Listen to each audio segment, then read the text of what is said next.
있지. 2-181. 자, 2-181페이지 한번 보세요. 기부금 세액공제예요. 기부금 세액공제는 제 얘기 잘 들으세요. 너무 어려워요. 너무 어려워요. 기부금과 관련돼 가지고 법인세법에 기부금 한도 계산하는 거 있지, 그지? 한도 시부인 계산하는 거. 소득세법에 필요기부로 집어넣을 때 한도 계산하는 거 있거든. 그거 말고 사업소득자가 아니면 필요기부에 넣을 수 있어 없어? 못 넣잖아. 근로소득자들은 어떻게 넣어? 못 넣지. 근로소득자들 이런 사람들이 기부금을 지출을 하면 세액공제를 해주겠다 그 얘기야. 많이 어려워. 많이 어려워. 말문제 보기 정도만 대비하고 계산은 잘 안 나와. 잘 안 나와. 그러니까 법인세법 위주로 좀 준비를 해가요.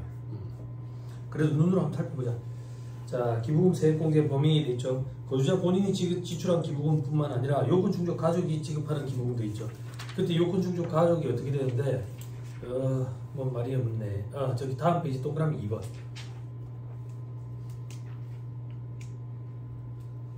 기본공제 대상 배우자 및 부양가족 돼 있는데 나이의 제한을 받지 않는다 돼 있죠. 그 말이 즉슨 소득금액 제한만 받는다는 얘기야. 그죠?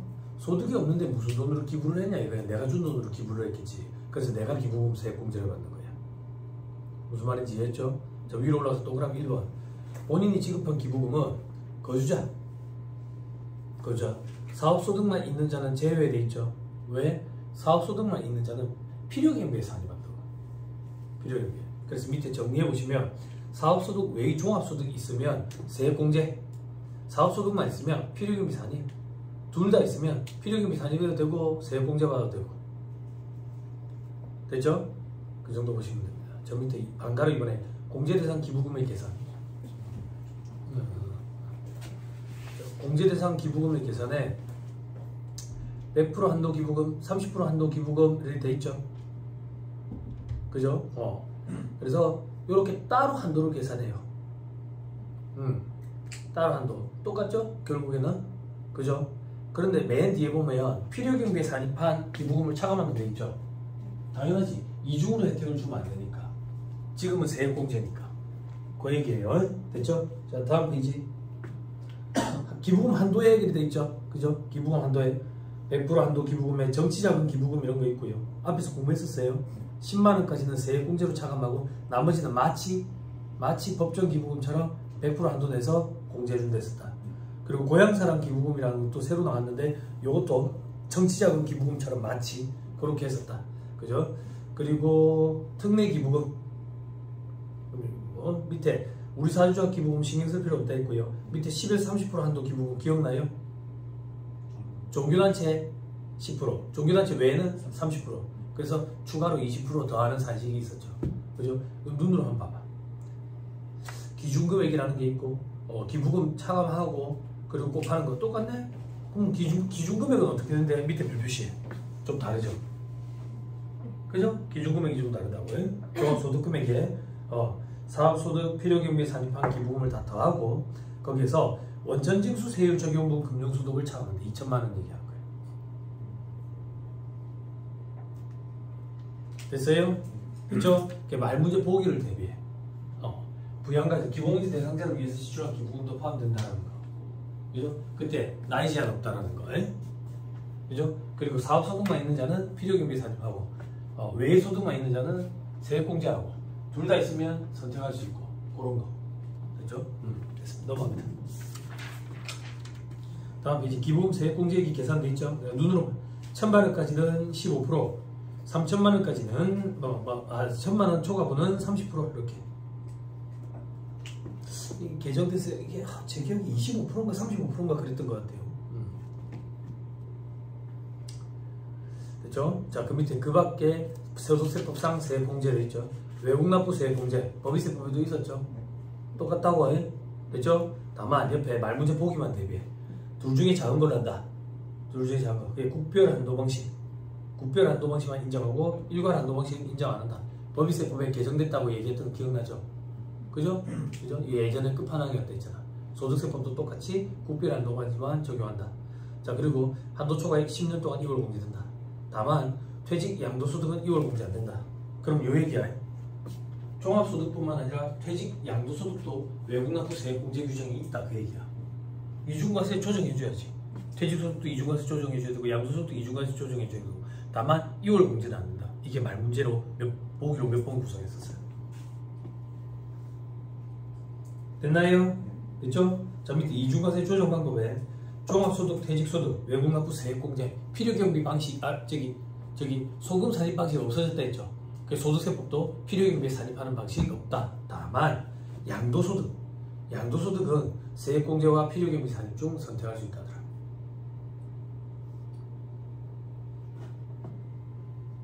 됐죠? 재해손실 세액공제 법인세법이랑 똑같더라. 다만 재해상실 비율이 20% 이상일 때 사업장이 만약에 여러 개가 있으면 A 사업장이 불이 났다. A 사업장 기준으로 자산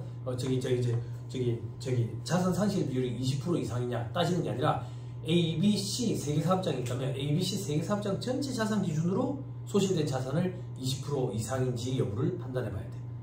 그게 말문제 보기 구성하는 거예요. 다음 페이지. 배당세액공제 기억나죠? 어제 했죠?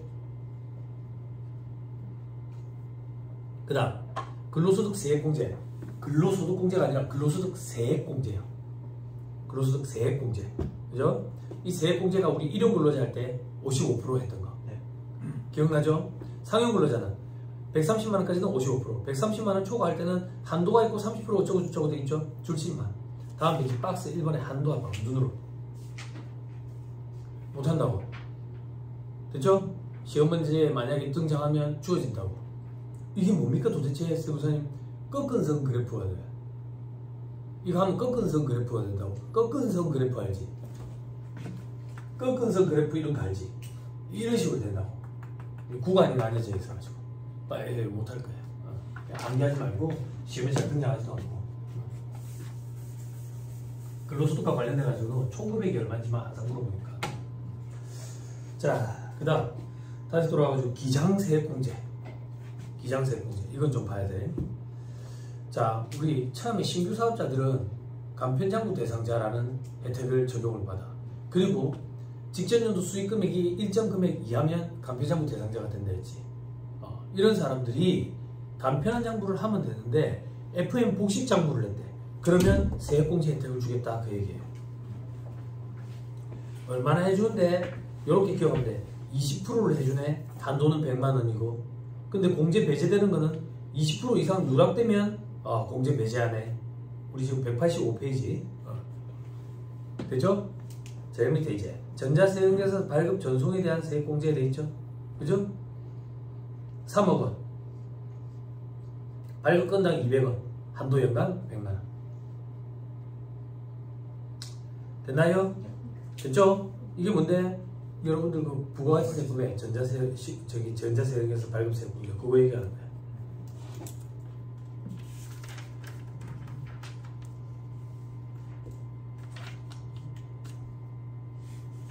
자, 그 다음 페이지 박스 2번에 기장세액공제 누가 줄 좀 쳐놨죠? 그죠? 눈으로 보고 밑에 별표시 1번 소규모 사업자, 신규 사업자, 그리고 직전 사업년도 수익금의 합격이 4,800이 안 되는 사람. 위로 다시 올라가서 표에 보니까 간편장부 대상자의 소규모 사업자가 그 외자로 나뉜다. 소규모 사업자는 기장세액공제 해준다. 즉 FM 장부를 하면. 그럼 장부를 안 하면, 장부를 안 해도 장부의 기록 보관 불성실 가산세가 없다.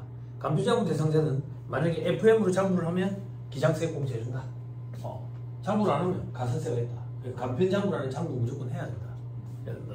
됐죠? 복식부기업자는 원래 FM으로 장부해야 되니까 기장세액공제 이런 혜택이 없다. 됐죠? 대신에 안 하면 가산세는 있다. 됐죠? 됐습니다. 넘어갑니다. 다음 페이지 조특법상 세액공제 시험범위 아닙니다.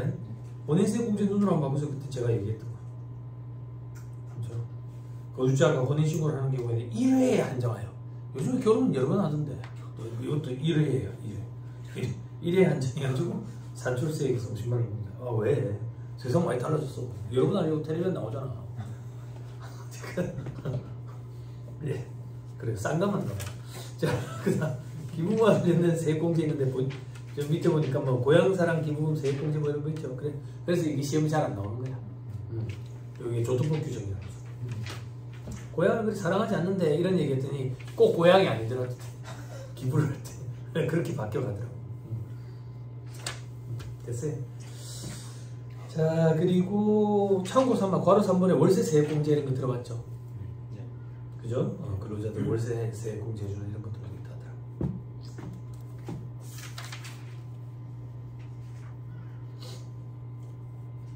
그 정도 보시죠. 그 밖에 세액공제 이런 거 다 조특법이다. 밑에 보니까 뭐 96에 3, 뭐 122에 3, 뭐 이런 거 있죠. 그죠? 이게 이제 조세특례제한법 96조에 3, 뭐 122조에 3, 뭐 이런 식으로 돼 있어. 정확히 기억이 안 나네. 한 160, 180조까지 있나 모르겠다. 다 암기하게 될 거예요. 어디서 나올지 모르겠다.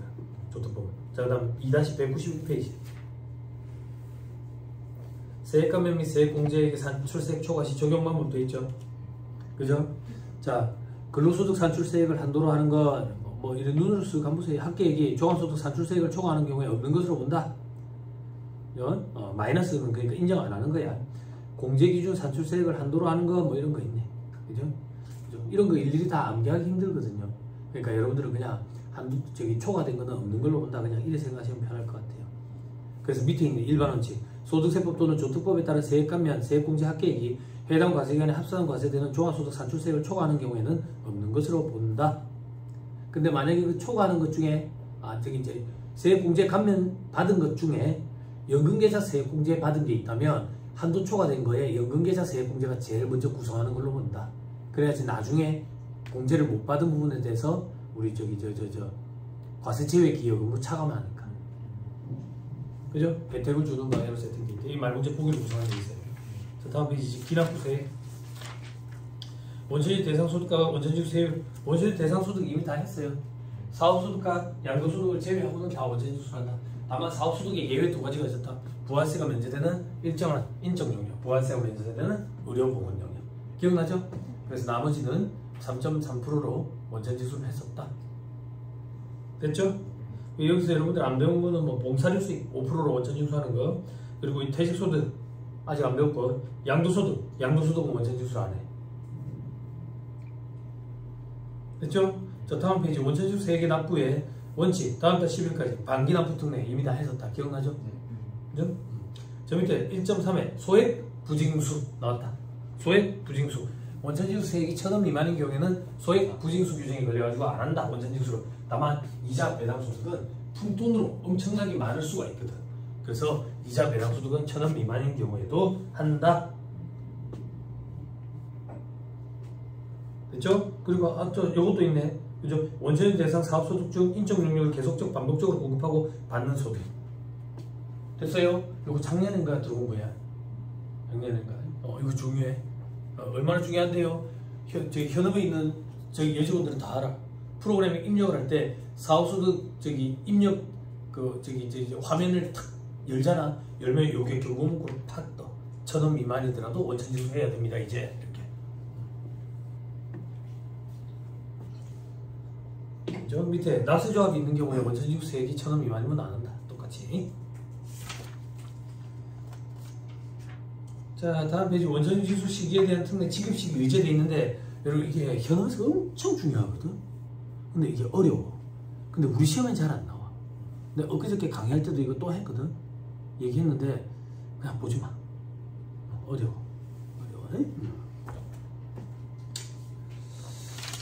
자, 시험이 잘 안 나오는데 맞나 하겠냐. 2-116페이지. 저 밑에 2번에 중간연합세, 중간연합 의무자, 사업소득이 있는 거주자. 다음에 자는 중간연합 의무가 없다. 신규 사업자. 그죠? 그리고 뭐 이자, 배당, 근로, 연금, 기타 소득만 있는 자. 사업소득만 있는 자가 중간연합 의무자니까 다른 사람들은 넘겠지. 됐죠? 다음 페이지 중간연합 절차. 중간연합 기간권, 그죠? 2분의 1 딱 하겠지. 직전 연도 그 2분의 1 딱 하겠지. 그래가지고 11월 말까지 중간연합 기한이네. 법인세법은 어땠어요? 언제까지였어요?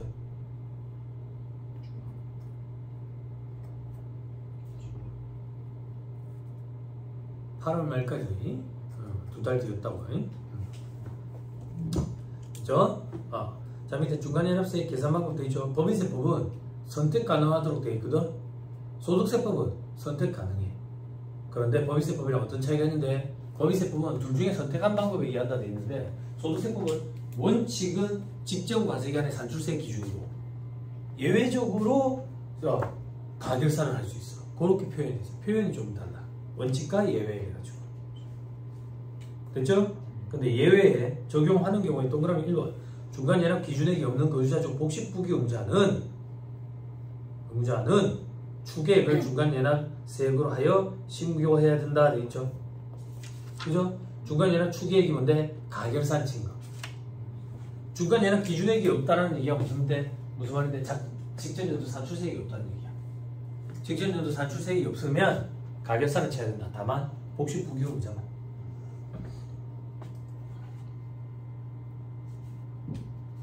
됐죠? 그리고 동그라미 2번 실적 저조자도 할 수 있다. 실적 저조자는 몇 프로 미만이라고 돼 있어? 몇 프로 미만? 30% 미만. 됐죠? 그죠? 그럼 주의해야 돼. 부가가치세법에 실적 저조자는 3분의 1에도 미달하는 경우. 여기는 30%. 이런 게 좀 짜증나는 거야. 동일시키면 편할 텐데. 됐죠? 넘어갑니다. 다음 페이지 정리되어 있죠? 소득세법의 제일 마지막 칸 소액 부징수 50만원 이거 기억하고 다 똑같아. 다 50만원씩. 제일 밑에 3번에 수시 부가세 소득세 포탈 우려가 있는 경우 이 표현만 기억하면 된댔지. 그리고 기본공제만 해준댔다. 표준세액 공제 안 해준댔다. 기억나죠? 어제 했다. 그치? 자, 그리고 토지 등 매매차익 예정신고 산출세액 참고삼아. 예정신고 의무자는 누군데? 부동산 매매업자로서 토지 건물을 매매한 자. 자, 이건 무슨 말인데? 우리 일반 개인들이 양도소득세 과세대상 물건을 양도를 하면 오늘 몇 월 며칠이지? 11월 16일 12월 1월 말까지 양도소득세 예정신고라는 걸 해야 돼. 다음 달 말일까지 양도소득세 예정신고라는 걸 해야 되거든. 그런데 내가 뭐 조세부담 이런 걸 부당하게 회피하기 위해서 사업자 등록을 했단 말이야. 부동산 매매업자로. 그럴 수도 있겠잖아. 그지? 부동산 매매업자가 되면 나는 이제 사업소득이지. 양도를 하면. 그럼에도 불구하고 일반적인 개인이 양도소득세 신고할 때처럼 두 달이 되는 달의 말일까지 예정신고를 하는 소리야. 일반 개인처럼. 이게 그 규정이야. 됐죠? 됐죠? 예정신고 기한 눈으로 보고.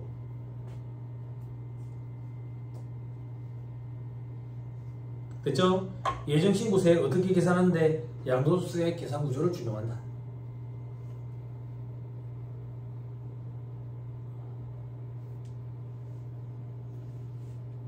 됐나요?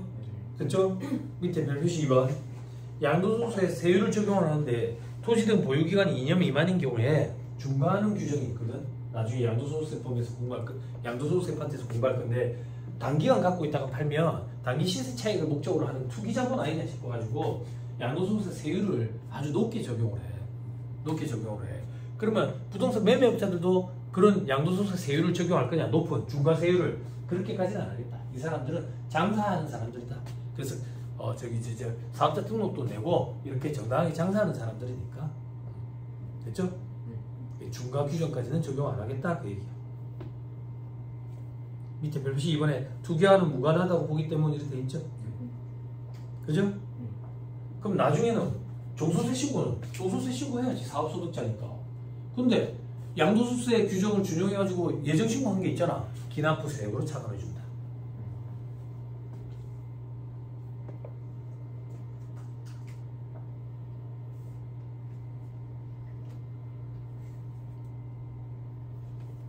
됐죠? 됐습니다. 그 정도 보면 안 되겠습니까?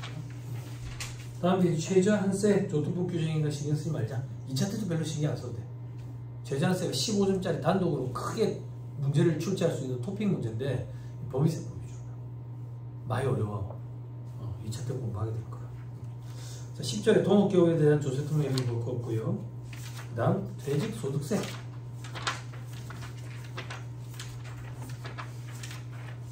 자, 퇴직소득세 계산구조 암기할 수 있나? 암기하기 힘들 거야. 그럼 뭐 한다고 강의하는데 말문제 보기를 구성한다. 근로소득, 연금소득, 퇴직소득 같이 믹스돼가지고 말문제가 많이 등장한다더라. 됐죠? 근데 오늘 분위기가 숙연해. 형님 그 음료수 뭐예요? 그 넷플릭스에서 음료수도 만들어. 아 진짜? 그런 거 같아요. 아 그래? 아, 그러면 저기 미스터 비스트처럼 초대를 좀 해주라. 아 그런 건 없나? 아 왜? 미스터 비스트 초대해주니? 우리 애들 자꾸 그 피스터 보니까 그거 사 먹어야 된대. 그래가지고 하면 이제 미스터 비스트가 우리한테 전화 온다는 거야. 그래서 애들한테 희망을 갖지 말라고. 아빠가 미스터 비스트 전화 오면 대화를 못해. 재밌는 겁니다. 어제 불꽃 축제 했는 것 같대? 어제 몇 시에 집에 갔어? 강의 딱 끝마치니까 몇 시였어요? 차 안 막혔어요? 불꽃 축제 몇 시에 하는 건데? 8시. 그러니까 엄청 막혔네. 집에 갈 때 난리 났겠네. 안 막히던가요? 아니 난 몰랐어. 난 몰랐는데 뻗어서 잤거든. 어제 집에 나 혼자 있어서 가지고 뻗어서 잤다가 일어났는데 막 안전문자야? 재난문자야? 막 와 있더라고. 그래. 불꽃 축제 하는구나. 불꽃 축제 하는구나. 수환이들 집에 어찌 갖고 와. 오늘 보고하자 했는데 피곤해도 짜증내겠네. 혼자서 막 불안불안. 그래서 그 불안불안한 마음을 좀 누르기 위해서 어제 또 집에 아무도 없었고 와이프가 애를 데리고 친구 집 가서 잔다 그러고. 그래서 평소에 못 봤던 것 중에 보고 싶었던 게 있었는데 좀 볼까 해가지고 어제 광장을 봤어. 광장.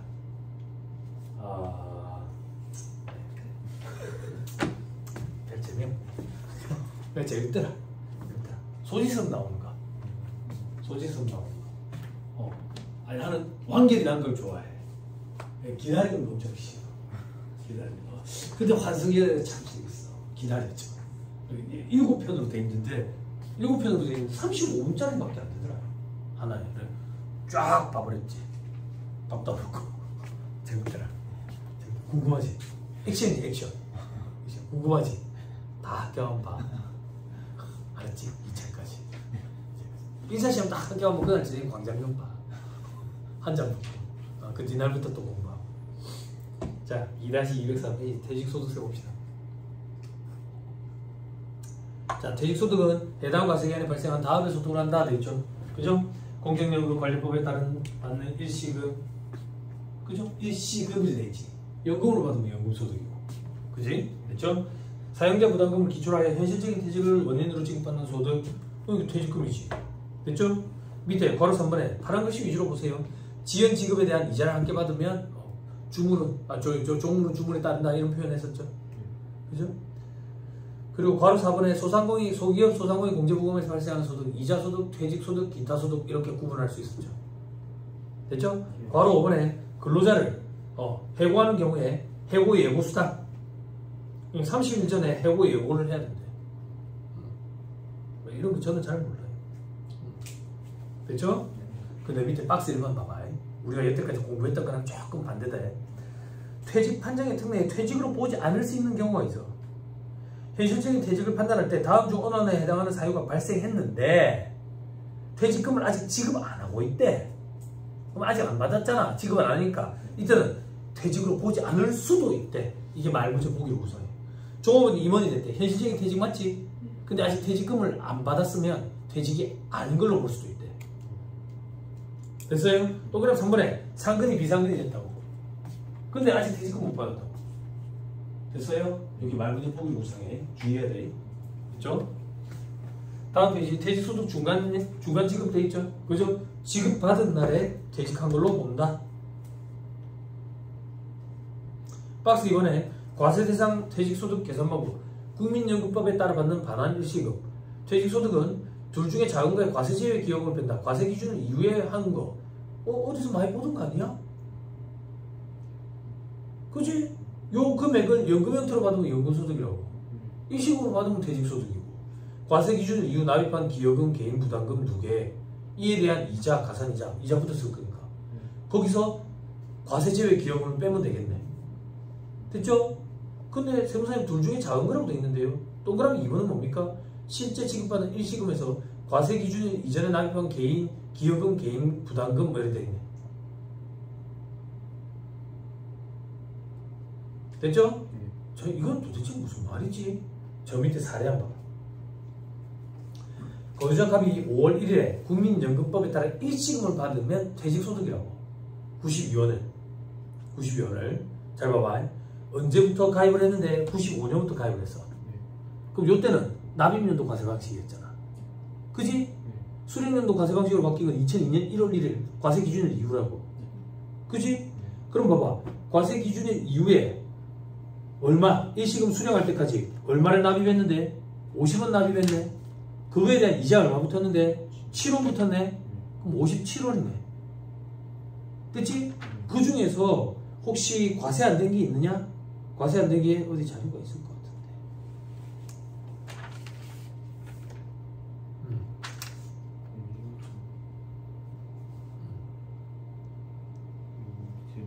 같은데. 밑에 별 표시에 있네.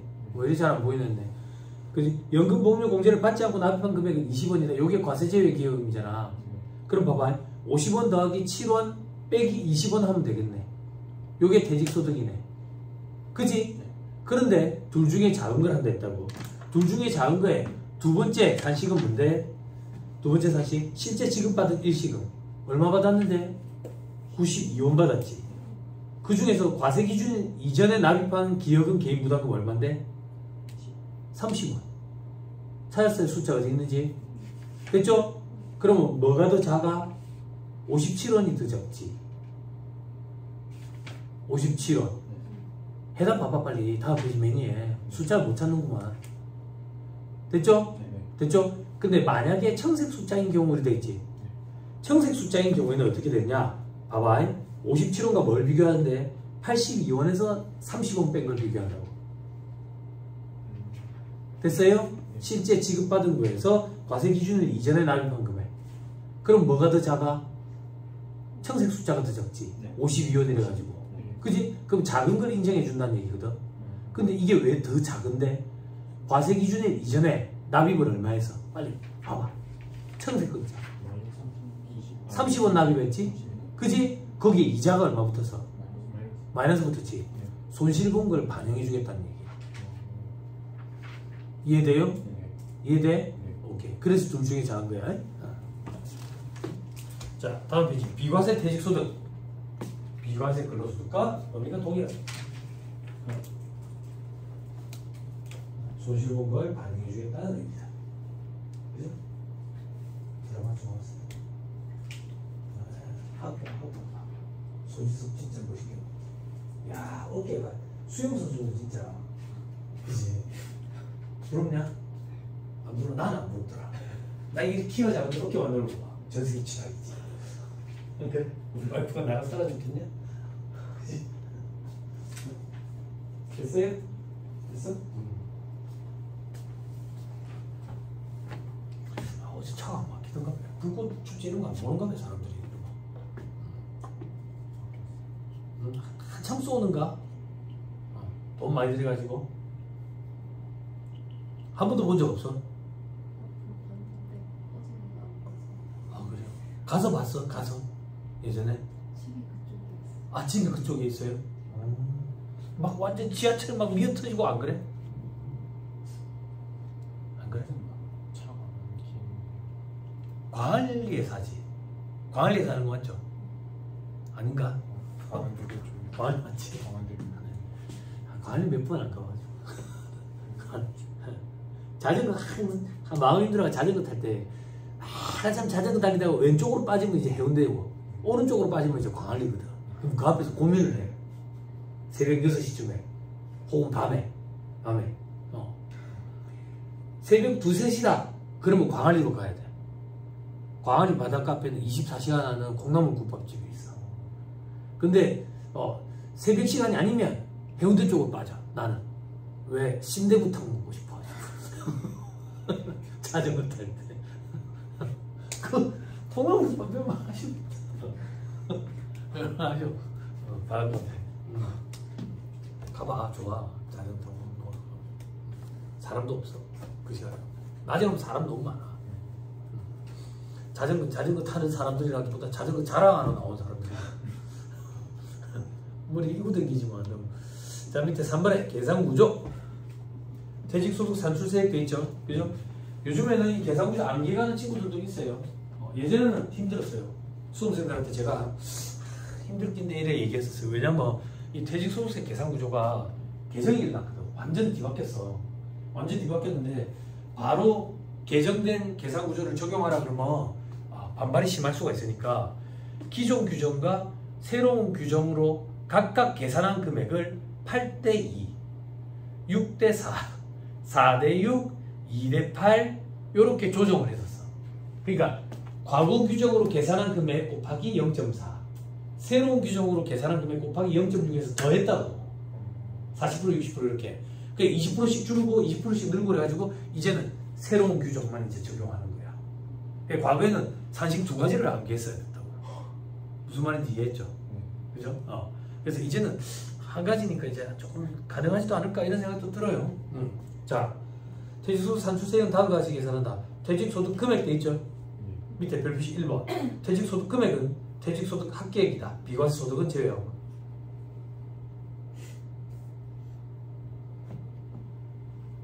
됐죠? 됐죠? 그 밑에 근속연수 공제라는 걸 빼. 근속연수 공제 어떻게 생기는데 저 밑에 동그라미 1번에 보니까 5년까지는 뭐 어쩌고 이런 거 있지. 그지? 눈으로만 봐. 시험 문제에 만약에 계산 문제가 잘 안 등장하지만 등장한다면 이것도 주어진다고. 됐죠? 눈으로 쑥 봐봐. 엄청나게 큰 금액을 빼주지. 그지? 그게 공제 혜택이 크다고. 결집 효과를 완화하기 위해서. 그 위에 산식에 다시 올라가 봐. 퇴직소득 금액에서 근속연수 공제 빼면 뭐라고 돼 있어? XXXX 돼 있지. 그지? 그러니까 표현할 때 조금 힘들어. 이 금액을 뭐라고 하는지 법에 정해놓고 있지 않아 지금. 그래서 저도 그냥 XXXX 이렇게 표현할게요. 됐죠? 요 금액을 근속연수로 나눠. 산식의 제일 오른쪽에 보면 근속연수 다시 곱하죠. 연으로 나눴다가 연을 곱하네. 그래서 연분연승법 이렇게 표현한다고. 기억나요? 연분연승법 무슨 파트에서 얘기했어? 뭐 얘기? 그렇지. 직장공제 초과관한 금 얘기할 때지. 됐어. 근데 집에 와도 돼. 물론 강의는 할 거지. 복습이 되고 있네. 복습이 되고 있네. 이게 잔소리 효과구나. 잔소리. 어째 잔소리 할 때 바로 효과가 있네.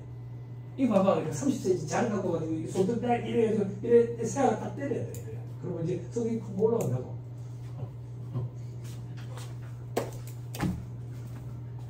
그래서 나를 엄청 좋아하지. 자, 근속연수로 나누고 12를 곱해요. 요 금액을 우리는 환산급여라고 표현해요.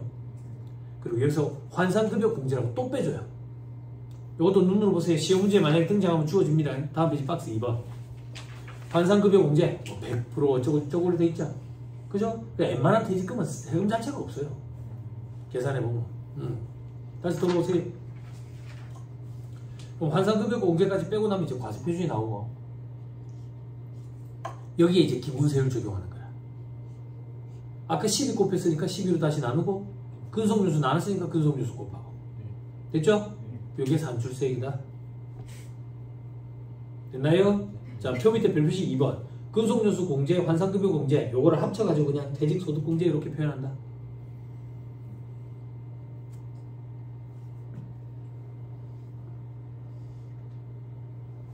됐어요? 자, 다음 페이지 동그라미 2번. 한도 없이 공제한다. 근속연수 계산할 때 1년 미만은 1년으로 본다. 올림이야. 올림.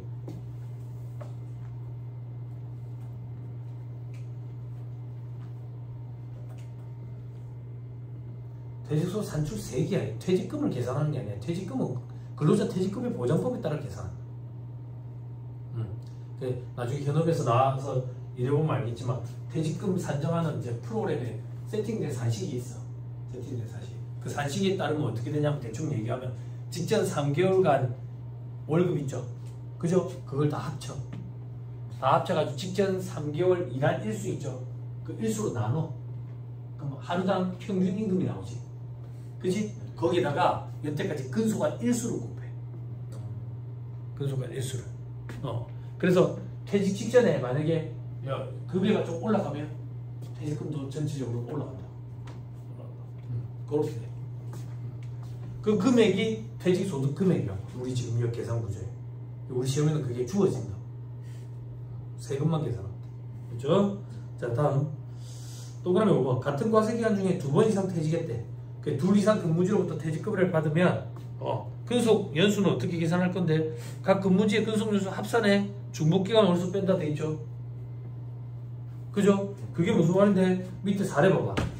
A사에서 일하다가 이제 B사로 옮겼는 줄 알았는데 동시에 근무한 기간이 있어.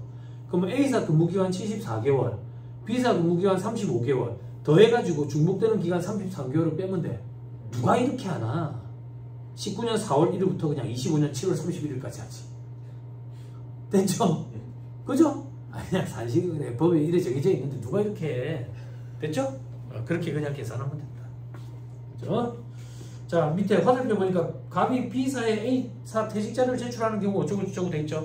자, 이건 무슨 말이냐면 A사에서 퇴직하면 A사에서 원천 징수하고 B사에서 퇴직하면 B사에서 원천 징수를 해야 되거든. 그래 되면 근속 연수에 따른 공제가 중복 적용이 되어버린다고. 그지? 그래서 어디서 어디로 옮겼어? A사에서 B로 옮겼지. 그러면 A사에서 B사로 퇴직급여와 관련된 자료를 넘겨준다.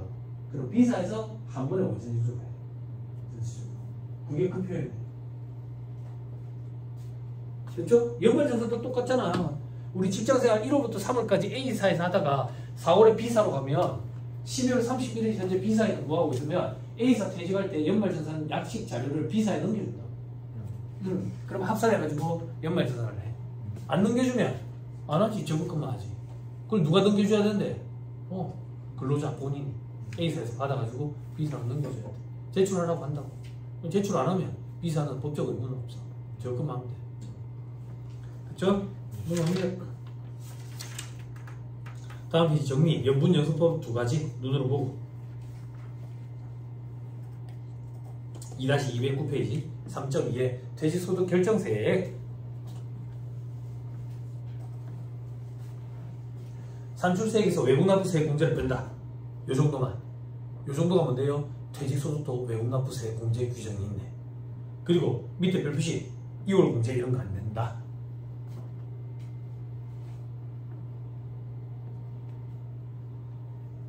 됐죠? 네. 또 어디 외국납부세액 공제가 있었어요? 양도소득. 그지? 근데 양도소득은 필요경비 산입방식과 선택할 수 있었지. 그지? 그게 말문제 보기로 구성한다니까. 자, 3.3에 임원 퇴직소득의 경우 퇴직소득금액 계산 시 주의사항도 있죠. 자, 이게 아주 어려워. 계산 문제 등장 안 할 거야. 너무 어려웠어. 근데 현업에서 이게 중요해. 엊그저께 법인세 조정 실무 강의 했는데 요거 얘기했거든. 여러분들도 알고 계셔야 돼. 할까? 자, 잘 보세요.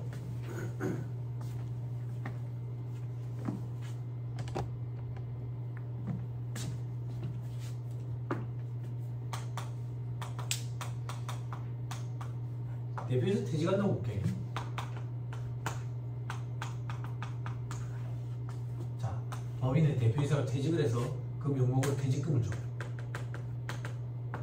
퇴직금을 임의의 숫자를 이렇게 한눈에 그냥 탁 보이게 1,000원을 준다고 볼게. 1,000원을. 그러면 법인 단계에서 임원 퇴직금 한도 규정을 한번 갖다 대야지. 그지? 자, 법인세법상 임원 퇴직금 한도 규정.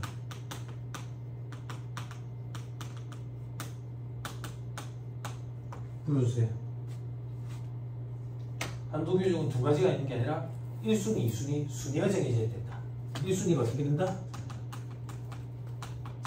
정관이나 퇴직금 위임 규정상 금액. 됐죠? 이게 1순위야. 만약에 얘가 없으면 2순위로 간다. 근로자 퇴직금의 보장법에 따른 금액. 어떻게 계산하지? 어떻게 계산하지? 어떻게 계산하지? 어떻게 계산하지? 어떻게 계산하지? 어떻게 계산하지? 오늘 오후에 재정학을 못할 것 같네? 세부 때문에? 네? 어떻게 계산하지? 어디를 쳐다보고 있냐? 인건비에 가야지. 응? 인건비에 가야지. 차 또 못하네. 전 큰일 났네. 큰일 났어. 인건비에 가야지. 퇴출을 왜 쳐다보고 앉았냐? 응? 어디서 공부했는지도 모르네. 퇴직금 형님 찾았으면 얘들 페이지 좀 불러주세요. 4-81페이지. 대입전 1년간 1900 이렇게 10분의 1을 곱한다고 이렇게 근속연수 곱하고 페이지 다 찾았죠? 그죠? 됐죠? 대입전 1년간 1900에 포함 안 되는 게 뭐 있어요? 송금불사입되는 인건비, 인정상여, 비과세되는 근로소득, 그죠? 직무발명 보상금, 퇴직소득에 속하지 아니하는 소득, 기억나죠? 그죠? 근속연수 요거 계산할 때 올림이에요, 버림이에요? 월할 계산한다. 20년 6개월 15일 이랬다고 보자. 월할 해봅시다. 20번 12분의 6 7 6 버림. 됐죠? 됐죠? 아무튼 간에 1순위든 2순위든 간에 계산을 했더니 800원이라고 가정을 하자.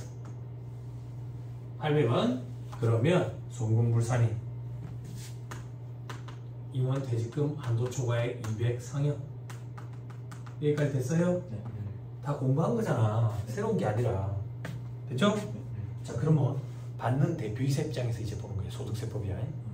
받는 대표 입장에서 1,000원을 받았을 때 200원은 상여니까 근로소득이야. 그리고 나머지 얼마야?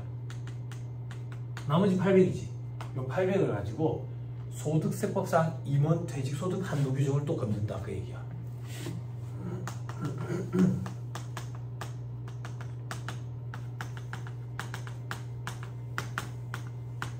자, 소득세법상 임원 퇴직소득 한도는 어떻게 되는데? 눈으로 잘 봐. 잘 봐. 퇴직 전 3년간 연평균급여. 여기에 10분의 1을 곱해. 여기에 근속연수를 곱한다.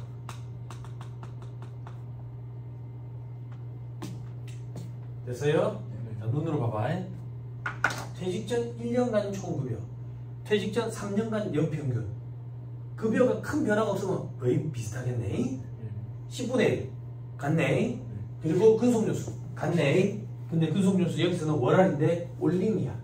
20과 12분의 7 이렇게.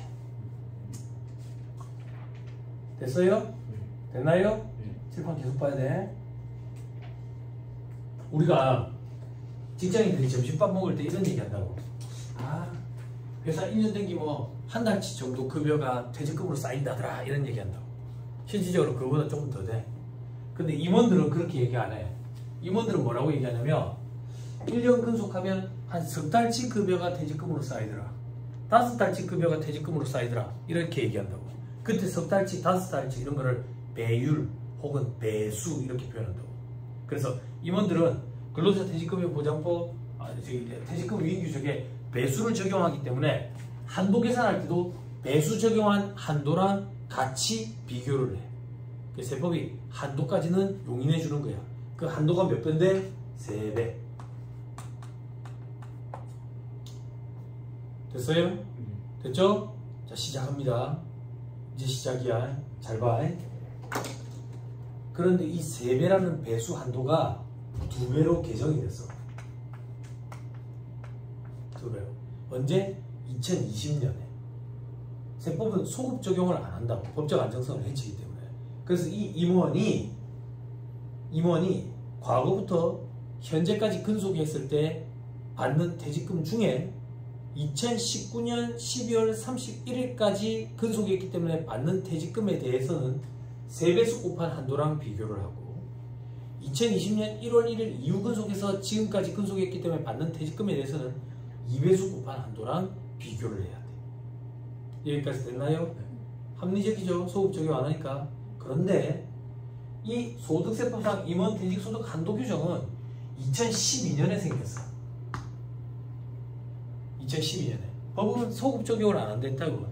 그러면 이 임원이 2011년 말까지 근속했기 때문에 받아가는 퇴직금에 대해서는 한도를 비교를 안 해. 2012년 1월 1일 이후부터 2019년 말까지 근속했기 때문에 받는 퇴직금에 대해서는 3배수 곱한 한도랑 비교를 하고 그 이유는 2배수 곱한 한도랑 비교. 여기까지 됐어요? 그러면 이제 산식이 눈에 보여요. 맨 밑에 한도 산식 보세요.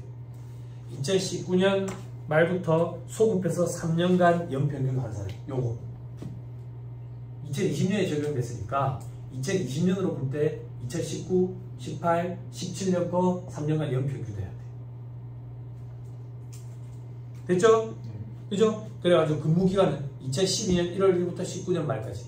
그래서 3배수. 밑에 산식은 뭔데요? 이제 2020년 거부터야. 그러니까 2020년 거니까 지금 퇴직 시점에 볼 때 직장 3개년도 연평균 친 거. 그리고 2020년 1월 1일 이후 근무기간의 배수는 2배수. 됐나요? 7번. 아무튼 간에 요걸 계산을 했더니 500원이 나오네. 500원. 그러면 이 나머지 800 중에 500원만 퇴직소득세 계산 구조에 넣는 거야. 나머지 300원은 근로소득이야. 됐어요? 됐죠? 요걸 잡아야 돼. 임원 퇴직금 한도 규정은 법인세법에도 있고 소득세법에도 있다. 지급하는 법인 단계에서 한번 임원 퇴직금 한도를 한번 갖다 대보고 받아가는 대표 개인 입장에서도 임원 퇴직소득 한도 규정을 갖다 대는 거야. 우리 아까 퇴직 전 1년간 총금액에서 배제되는 거 뭐 이런 거 있었지? 그지? 퇴직소득에 속하지 아니하는 소득 이런 거 다 배제하고, 그지?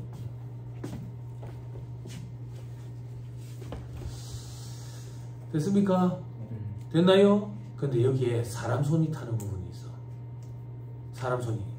어디가 사람 손이 타냐면, 어디가 2012년 1월 1일자로 임원 퇴직금 한도 규정이 생긴다 했잖아. 그지? 그래서 2011년 말에 이미 다 시장 바닥에서는 이게 한도 규정이 들어온다라는 거를 다 기대하고 있었다고. 대비를 하려고 준비하고 있었다고. 그래서 세법에서 한 가지 선택할 수 있는 선택권을 줬어. 어떤 선택권을 줬냐면 혹시나 너가 회사에 2011년 말까지 근속한 기간에 대한 퇴직금은 이렇게 계산한다 라는 규정이 있으면 그 계산에 따른 금액을 해도 되고 그런 규정이 없으면 이거 근속연수 계산할 때 월할로 안 분계산해버리겠다 이렇게. 됐죠? 그러면 회사들은 전부 다 부랴부랴 규정을 만드는 거야. 어떻게? 그때 계산된 금액으로 받아갈 수 있는 퇴직금을 많이 계산이 되도록 하는 거지. 그러면 한도에 안 걸리니까. 그지? 그래서 현업에 보면 그 규정들이 다 있다고. 그럼 우리가 그 사람 손을 타는 거야. 그거를 선택해줘야지. 됐죠? 그죠? 다음 페이지.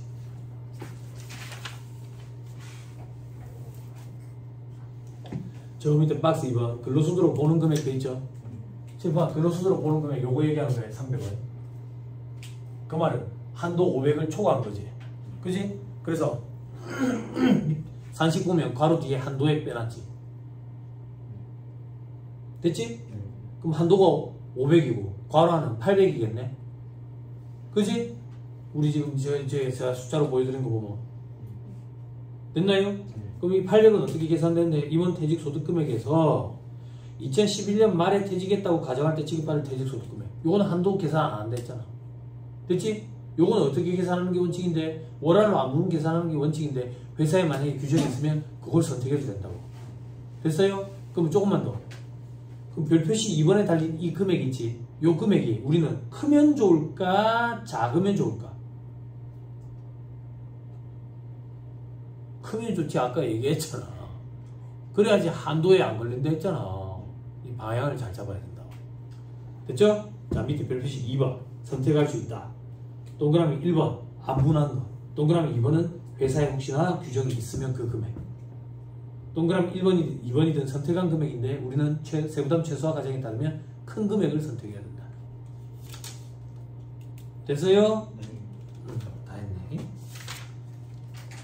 2-212페이지 퇴직소득의 수입 시기 실제 퇴직을 한 날. 됐죠? 국민연금법 일시금 받는 거 지급받는 날. 만약에 여러 번에 걸쳐서 나눠서 받았다 그러면 처음 받는 날. 다음 퇴직소득의 과세 방법. 원천징수 한다. 그리고 원천징수로 끝난다. 됐죠? 자, 밑에 특례 이런 거는 앞에서 다 공부했던 거야. 넘어갑니다. 다음 페이지. 괄호 2번. 확정신고. 확정신고 하는 것이 원칙인데 원천징수된 퇴직소득만 있을 때는 확정신고 의무가 배제된다.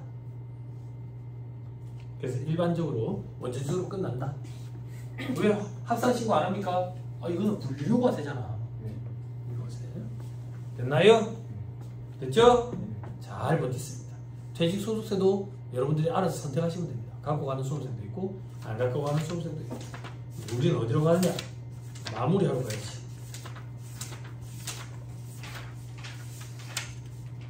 2-259페이지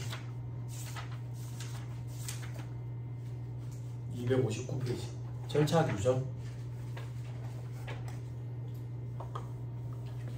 자, 지금부터 하는 것들도 이제 말문제 보기인 거야.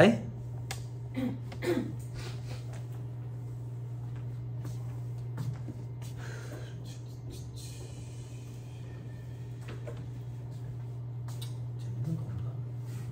그래서 어제 엄청 시끄럽겠네요. 집이 멀어서 이사해가지고. 집이 근처라며. 그때. 아, 그때 그 집. 집 여러 개인 줄.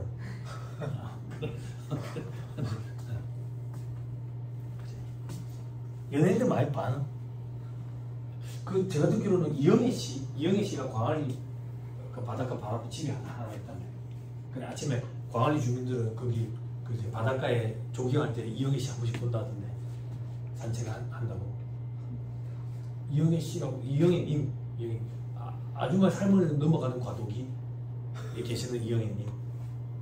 아 왜 할머니라고 얘기하기 좀 그렇잖아. 근데 아줌마는 또 아니잖아. 아 왜? 나는 아직은 아저씨잖아.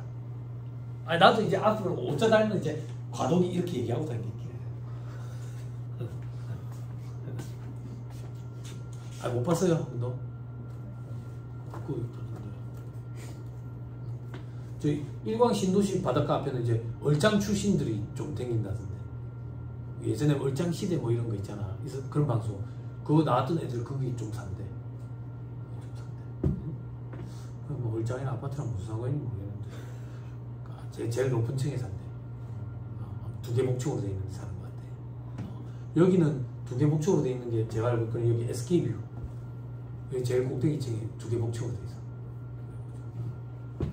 전용 면적이 되게 좁지.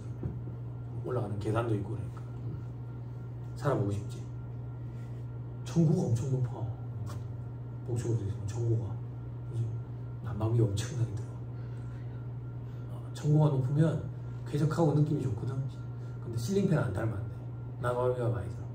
난방비가. 요즘에 실링팬 되게 저렴해. 직접 내가 설치만 할 수 있어. 또 뭐 재밌는 거 없죠? 천천히 합시다. 이제 빨리 하고 집에 가고 싶어. 양도소득세 하긴 해야 돼. 미뤄도 다도 양도소득세를 떼야 돼.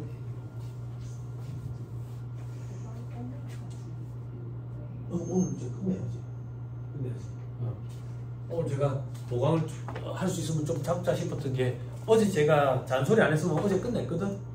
네? 양도소득세 어차피 보강 잡는다니까 양도소득세 좀 길게 하려고 그냥 보강 잡았어. 양도소득세가 해마다 두 문제 이상 등장했거든. 두 문제로 등장했어. 한 문제 말문제, 한 문제 계산 문제 이렇게. 그러다가 최근 몇 년 사이에 등장을 안 해버렸거든. 그러니까 수험생들이 취사 선택을 하는 거야. 가성비. 근데 최근에 이제 다시 또 두 문제씩 등장하기 시작했어. 근데도 수험생들이 가성비 그래. 두 문제 버린다고. 양이 많아. 근데 뭐 저기서 이번에는 보강도 있다 보니까 다음 주에 또 보강한다대. 그래서 표정 관리 좀 해줘. 다음 주에 안 할 거야. 나도 피곤해. 내가 왜 보강하는 거야? 나도 피곤한 거야. 오늘 다 할 거야. 절차 규정하고 양도소득세 하고 그래 갈 거야. 가지나. 그리고 모의고사는 넘겨놨어요. 2-259페이지 소득세 절차 규정. 2월 10일까지 보니까 뭐 사업장 해당 신고 기한 이렇게 돼 있고 2월 말까지 지급해서 제출 기한 있고 우리가 아는 거 그냥 확정 신고 납부 기한 요거밖에 없네. 됐죠? 밑에 사업장 현황 신고 사업자는 사업장 현황 신고서에 의해서 사업자의 인적사항, 업종별 수익금액 명세가 포함된 사업장 현황을 해당 과세기간에 다음 년 2월 10일까지 신고해야 된다. 이런 걸 사업장 현황 신고를 한다. 여러분들 한 번도 본 적이 없겠지만 사업장 현황 신고에 어떤 게 들어가냐면 매출액, 그리고 매입액, 그리고 인건비, 전기세, 수도세, 경비 이런 거, 그리고 책상이 몇 개 있는지, 탁자가 몇 개 있는지, 의자가 몇 개 있는지, 몇 평인지, 주차장이 있는지, 몇 제곱미터인지, 자가인지, 월세인지 뭐 이런 것들을 기재하도록 되어 있어. 그게 사업장 현황 신고야. 사업장 현황 신고. 자, 그 밑에 현황 신고를 한글로 보는 경우, 동그라미 2번 부가세법상 과세 사업자가 예정 또는 확정 신고를 한 경우도 있죠. 자, 이건 무슨 말인데? 방금 사업장 현황 신고에 매출액 매입액이 있다 했잖아. 그치? 부가세 신고의 의미가 뭐라 해서 매출액 매입액을 확정 짓는 절차를 했지. 부가세 신고 1년에 2번 한 사람은 사업장 현황 신고 안 해도 되는 거예요. 그래서 실질적으로 사업장 현황 신고는 면세 사업자만 해. 2월 10일에. 됐죠? 오케이, 됐습니다. 자, 다음 페이지 그게 별표식 2번에 있어요. 빨리 눈으로 보세요. 자, 그 다음 괄호 2번 지급명세서 제출돼 있죠. 신고 강의는 아니지만 지급명세서 옆에 이퀄 해가지고 쓰세요. 이퀄 원천징수 영수증 같은 말이야. 지급명세서랑 원천징수 영수증이랑 같은 말이야. 재밌는 거 없나? 광장도 다 버려. 이제 그거 한번 봐야지. 저도 이제 끝이잖아. 한 두 달 동안 이제 또 한가하다고. 그거 최민식 씨 나오는 거 있잖아. 그 투도 나온 거 내가 한 번도 안 봤어. 그거 있잖아. 그 외국에서 벌어지는 일 있잖아. 카지노 시즌 2까지 있죠. 3도 있어요. 그 티빙에서 하는 거지.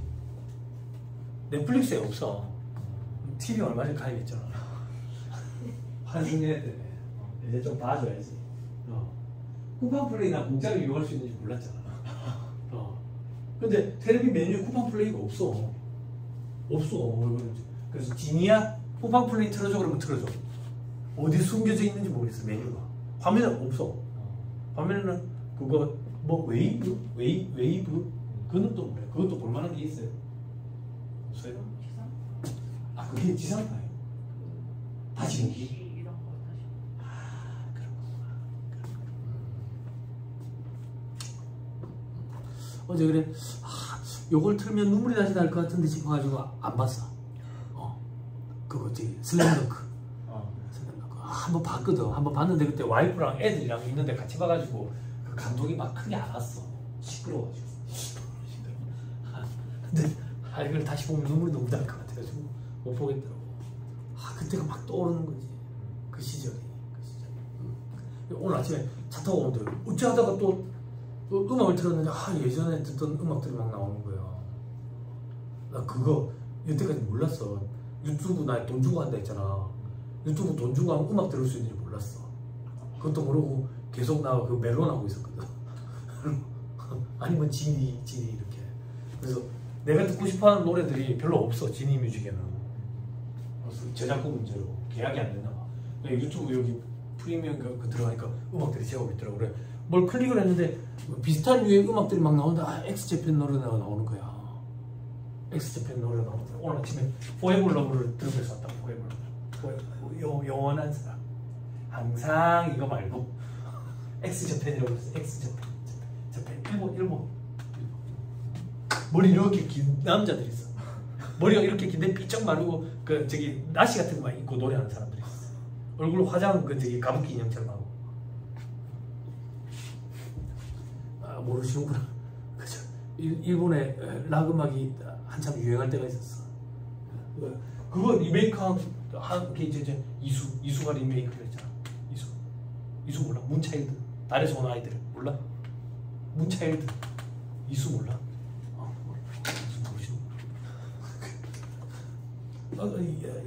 이거였지. 자, 걸어 이번에 합시다. 지금 명세서는 원천징수 영수증과 같은 말이다. 자, 이건 무슨 말이냐? 들어보세요. 매달 직원들한테 임금이 주지. 임금이 줄 때 세금을 미리 떼잖아요. 그 원천징수를 한다 했지.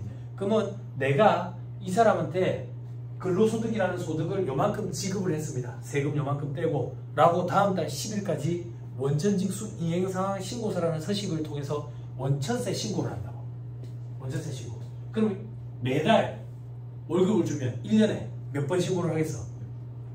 12번을 하지. 그지? 그 12번 한 거를 1년치를 한 번에 집계를 해서 다음 년도 2월 말까지 한 번 더 그 집계한 전체 합계 금액을 제출을 해. 그게 지급 명세서야. 지급 명세서. 근데 이걸 제출을 할 때 직원한테도 하나 줘. 회사 내부에도 보관하고 직원한테 주고 회사 내부에 보관할 때는 원천징수 영수증이라는 표현을 써. 같은 거야. 세무서에 제출할 때는 지급 명세서라는 표현을 쓰고. 그래서 실질적으로 이걸 출력을 하면 지급 명세서 밑에 원천징수 영수증 이렇게 돼 있어. 무슨 말인지 이해했어요? 이해했어요? 그러면 그런 의문이 든다고. 어떤 의문? 진짜 어이가 없네. 아니 원천세 신고할 때 매달 했는데 뭐 한다고 1년치를 또 합계를 해? 인정상여 때문에 그래. 인정상여. 인정상여 금액 때문에 금액이 틀어지잖아. 그치? 이걸 언제 한다고요? 2월 말에. 어? 이게 연말정산 서식이야. 연말정산을 하고 나서 이걸 국세청에다가 보내는 거야. 요 소식은. 됐어요? 또 뭐 때문에 틀어지는데 스탑옵션 이런 거 준비해야 된다. 그런 것들 때문에. 그런 것들. 됐어요? 됐어요? 근데 이 규정이 더 세분화됐어. 그래서 새로운 규정이 또 들어왔거든. 새로운 규정은 어떤 건데요? 지급 명세서 1년치 거를 보내기 전에 반년치 거를 좀 보내달래. 미리. 아, 그런 건 왜 또 보내달라 하는데? 저기, 뭐라 그러나, 우리 소득이 적은 사람들 받는 거. 근로장려금. 그거 산정할 때 기초자료로 좀 보려고. 그래서 미리 좀 보내달래. 미리 얼마나 미리 반년치 거 먼저 보내달래. 그런 걸 간이 지급 명세서 이렇게 얘기한다고. 아, 근데 더 빨리 좀 보내주면 좋겠는데. 더 빨리. 아, 얼마나 더 빨리 보내줄까? 아, 그냥 매달 좀 보내주면 안 돼? 그래서 매달 보내는 걸로 올해부터 개정이 될 뻔했는데 세무사회에서 반대 의견을 피력해가지고 개정이 안 됐어. 그래서 현재 간이지급명세서는 반년, 그리고 지급명세서는 1년. 지금 제가 얘기한 건 근로소득. 그럼 다른 소득은요? 사업소득은 매달 지금 신고하고 있어. 간이지급명세서를. 그리고 1년 합계한 것도 지급명세서를 쏘고. 근로소득만 지금 반년. 일이 너무 많아지니까. 됐죠? 그게 지급 명세서다. 그래서 제출 기한에 보니까 2월 말 이렇게 돼 있죠. 그죠? 그죠? 그 원천징수 대상 소득이 어떤 게 있는데 이자, 배당, 사업, 근로, 연금, 기타. 원천징수 대상 소득 너무 많잖아. 그지? 그래서 2월 말에 이걸 다 쏠려면 신고서를 다 제출하려면 명세서를 제출하면 너무 바쁜 거야. 너무 바빠. 그래서 괄호 안에 원천징수 대상 사업소득, 근로소득, 퇴직소득, 기타소득 중 종교인 소득, 봉사리 수입 요거는 3월 10일까지로 미뤄줬어. 그래서 우리가 연말정산과 관련된 지급명세서를 3월 10일까지 쏘는 거예요. 되나요? 근데 현업에 막내들이 실수를 많이 한다고. 왜? 연말정산 작업을 많이 해봤거든. 그래서 지급명세서는 3월 10일이구나 라고 머릿속에 각인이 되는 거야. 그래서 이자와 배당, 금융소득, 원천징수, 영수증, 지급명세서를 3월 10일까지 기다렸다가 가사세 문제가 생겨. 그건 2월 말까지 써야 돼. 그런 걸 내가 실무 강의 때 주의시키는 거야. 조심하라고. 됐나요? 됐죠? 자, 그리고 일용근로자. 일용근로자. 자, 일용근로자는 지급일이 속하는 달에 다음 달 말일까지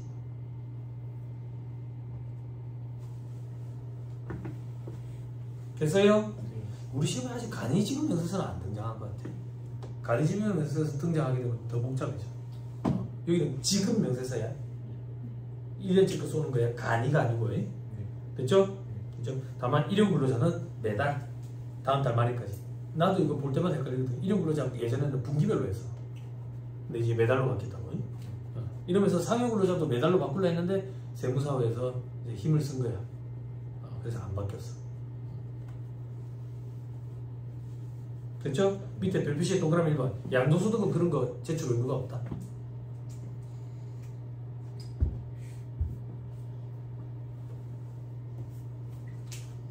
됐죠? 자, 밑에 확정신고. 확정신고 기한 5월 1일부터 5월 31일까지. 사망한 경우에 상속인은 상속 개시일이 속한 달 말일부터 6개월이 되는 날까지 상속세 신고를 해야 되거든. 그때 종수세 확정신고도 같이 해라 그 얘기지. 됐죠? 이민 가는 경우 출국일 전날까지 신고하래. 자, 거주자가 비거주자가 되는 시기 이민 가는 경우, 그지? 언제부터 비거주자가 돼?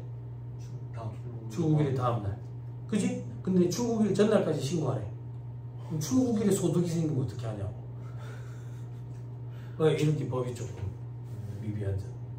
됐죠? 자, 다음 페이지. 확정신고 생략 가능자. 이것도 말문제 보기 구성해. 근로소득만 있대. 연말정산으로 끝나죠. 퇴직소득만 있대. 원체지수로 끝나죠. 공적연금소득만 있대. 연말정산으로 끝나죠.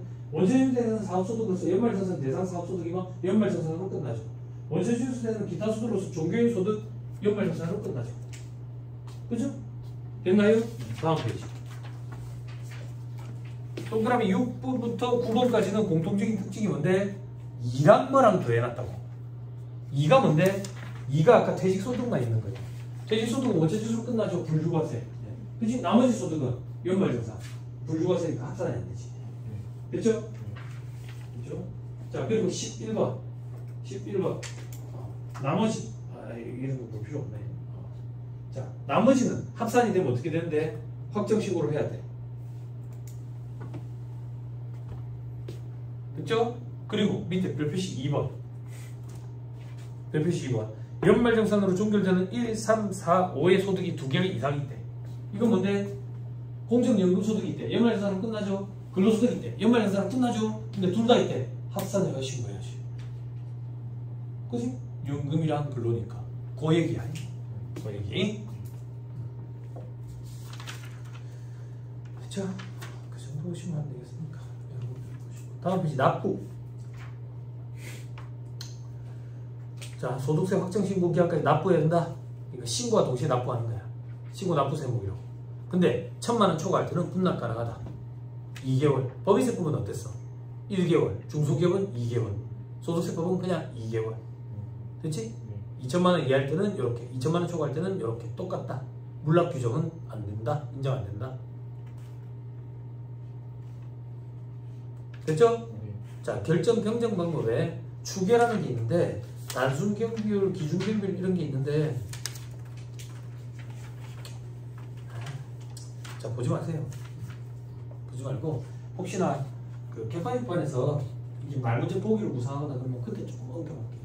실무적으로 굉장히 중요해요. 실무적으로 어떤 경우에 추측해서 계산하느냐, 세무조사 나오면 이제 추계하겠죠. 그것뿐만 아니라 우리가 장부를 했어. 장부를 했는데 경비가 너무 없는 거야. 경비가 너무 없어가지고 추측해서 계산하는 방법이 도리어 세금이 더 적을 때도 있어. 적을 때도. 근데 제가 생각할 때는 그런 거 부분은 대부분 다 구린 부분이에요. 국세청에 누적된 데이터에 의해서 추측해서 계산하는 방법이 있는데 실질적으로 매입 자료라든지 증빙 자료가 있는데도 불구하고 그게 더 세금이 많게 나온다? 네, 그런 경우는 가공 매출이 적혀 있는 경우들이 좀 있을 거예요. 거짓으로. 그런 걸 여러분들 신고하실 때 잘 판단해야 돼. 그런 게 아니라 진짜 경비를 아예 안 모았어. 현금 자꾸 지출을 해가지고 그런 경우도 물론 있을 수도 있어. 제가 작년에 그 선박 수리업체 장부를 했는데 세금이 한 8천만 원 정도 나오더라고. 추계를 해가지고 2천만 원으로 줄였어요. 2천만 원이니까 3천만 원 종부세가. 그렇게 경비가 없는 경우도 있긴 해. 이게 꼭 나쁜 건 아니에요. 추측해서 계산하는 게. 근데 왜 강의 안 합니까? 단순 경비율, 뭐 기준 경비율 이런 게 있거든. 조금만 얘기할까? 2-263페이지. 죄송합니다. 봅시다. 2-263페이지에 원칙은 실질 조사하는 게 원칙인데 결정 경정할 때, 결정 경정이라는 얘기는 세무서에서 나왔다 이렇게 생각하면 돼요. 자, 밑에 장부 등이 미비되거나 거짓이 명백하대. 그럼 추측해서 계산해. 추측해서 계산할 때는 업종별 단순 경비율 또는 기준 경비율을 적용해. 이건 어떻게 하는데? 단순경비율 적용 대상자, 기준경비율 적용 대상자 이래 있는데 단순경비율 적용 대상자는 수익금액, 매출액이라고 생각하면 되고 여기에 경비율 곱한 금액을 빼. 공세청에 누적된 데이터가 있어. 이런 업종을 영위하는 사람은 경비가 한 70% 정도 되더라. 그러면 100원 벌었으면 30원이 남은 거다. 이렇게 계산하는 방법이다. 그 얘기야. 됐어요? 뒤에 더하는 거 신경 쓰지 말고. 그러면 단순경비율 적용 대상자 외자는 다 기준경비율 적용 대상자거든. 기준경비율 적용 대상자는 어떻게 계산하는 거냐면 수익금액에서 일단 주요경비라는 걸 빼. 이 주요경비는 세금계산서라 혹은 4대 법적정 비용으로 확인이 돼. 확인이 되는 이 주요경비가 뭔데? 굵직한 거, 임차료라든지 인건비라든지 매입비용 이런 거. 그럼 뒤에 수익금액 기준경비를 곱하는 거 뭔데? 자질구레한 경비는 경비율을 곱한 금액으로 계산해서 빼주겠다 그 얘기야. 무슨 말인지 이해했죠? 됐죠? 근데 한도라는 게 있다. 한도는 뭔데? 혹시나 단순경비율을 적용했을 때 금액보다 자그만, 크지 않죠. 그래서 둘 중에 작은 걸로 해줘. 작은 걸로. 됐죠? 그런데 단순경비율 적용 대상자가 아니기 때문에 배율이라는 걸 곱해. 2.800과 3.400 이런 게 있어. 조금 이따 나올 거야. 됐어요? 일단 다음 페이지 넘어가면. 자, 별표시 1에 복식부기 음자의 경우에는 2분의 1을 곱한다 돼 있죠? 그죠? 별표시 1이 어디다 달려있는지 빨리 가봐.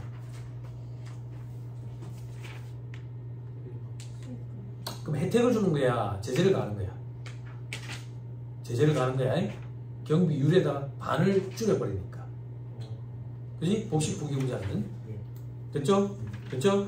복식부기 음자는 장부 똑바로 해라 그 얘기야. 주기하지 말고. 자, 그리고 배율에 보면 복식부기 음자는 3.4배를 곱하고 간편장부 대상자는 2.8배를 곱해.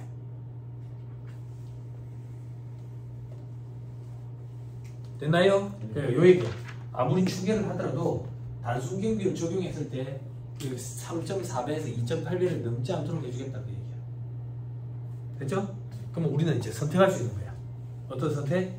단순경비를 적용했을 때 배율 곱한 것과 아니면 기준경비를 적용했을 때랑 둘 중에 작은 걸로 선택할 수 있다고. 됐죠? 자, 그리고 별표시 4번. 추계 시에는 이월 결손금 공제할 수 없다. 다만 천재지변이나 그 밖에 불가능의 경우에는 공제 가능하다. 자, 밑에 단순경비율 적용 대상자는 누군데? 다음 중 어느 하나에 해당하는 사업자, 동그라미 기업, 신규 사업자 로서 해당 과세기간의 수익금액이 간편장부 대상자 기준금액에 미달하는 사업자.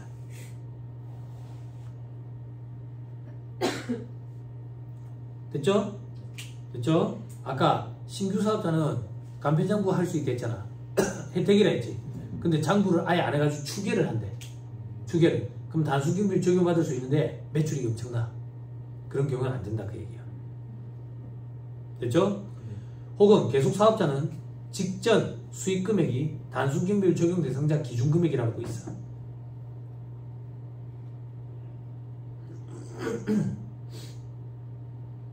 됐어요? 됐죠? 그냥 저 밑에 세부사항에 참고사항 한번 봐봐. 간편장부 대상자 기준금액은 직전 연도 수익금액이 뭐 도소매는 3억 원이 안 돼야 돼. 근데 단순경비율 적용받으려면 6천만 원이 안 돼야 돼. 이런 게 있다고. 영세한 사업자들이라고 생각하면 돼. 단순경비율 적용 사업자는.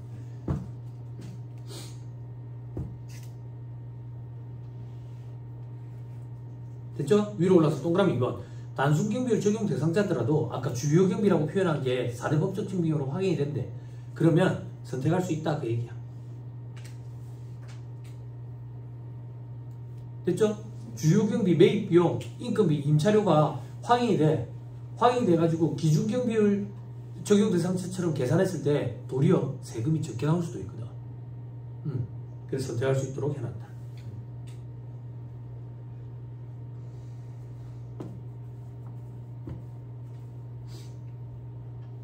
됐나요? 네. 자, 다음 페이지 수익금액.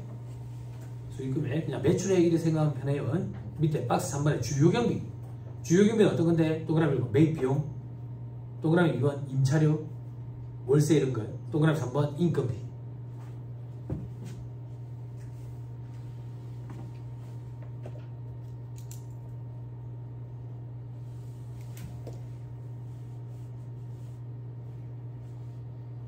됐나요? 네. 됐죠? 네. 오케이. 그 정도 보시면 될 것 같아요. 자, 다음 페이지 괄호 2번. 도업자 권형에 의한 방법 이런 거 있죠? 그죠? 지금 뭐 하고 있는데 세무서에서 결정 경정한다. 결정 경정할 때 원칙은 실지 조사해가지고 하는 방법이 원칙이고 그게 힘들면 장부가 씹어먹고 없다. 그러면 추계를 한다. 그것도 힘들면 동업자 권형에 의한 방법 이런 것도 있다. 비슷한 업종에 어느 정도 경비율이 있는지 경비가 있는지 그리고 그것도 안 되면 국세청장이 합리적이라고 인정하는 방법 이런 방법도 있더라. 자 마지막 성실신고 확인제도. 성실신고 확인제도 연금 여러 번 했어요. 그죠? 해당 과세기간 수익금액 기준이다. 이거는 직전 과세기간이 아니다. 근데 그 수익금액은 매출액을 얘기하는 거니까 사업용 유형고정자산 처분 수익금액 이런 거는 제외된다. 성실신고 확인서 작성자는 세무사 등 적용 특례 신고 기한 한 달 더 준다. 6월 말까지.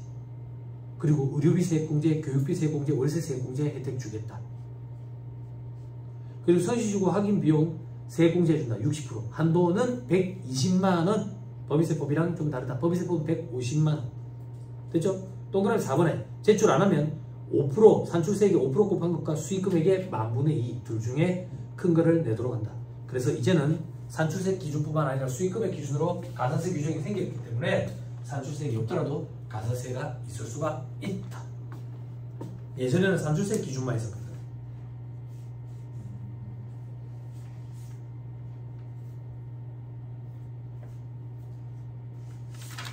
됐죠? 네. 다음 페이지 비교주와 도표다. 다 했습니다. 잠깐 쉬었다가 양도소득세 한번 해봅시다.